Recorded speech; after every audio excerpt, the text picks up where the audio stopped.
দিন পার হতে চললেও অচলাবস্থা কাটেনি রেল চলাচলে। কর্মবিরতিতে অনড় রানিং স্টাফরা, সমাধান নেই রেল উপদেষ্টার কাছে।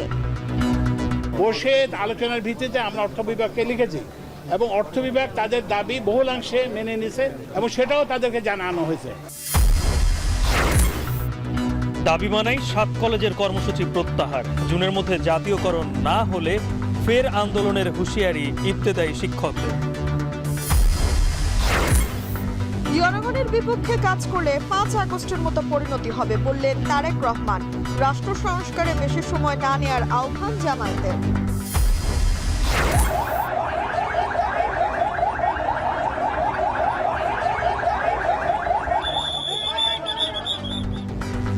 এবং নারায়ণগঞ্জে আড়ত দখল নিয়ে দুপক্ষের সংঘর্ষ, যানবাহনে আগুন, 6 জন গুলিবিদ্ধ সহ আহত 25 জন।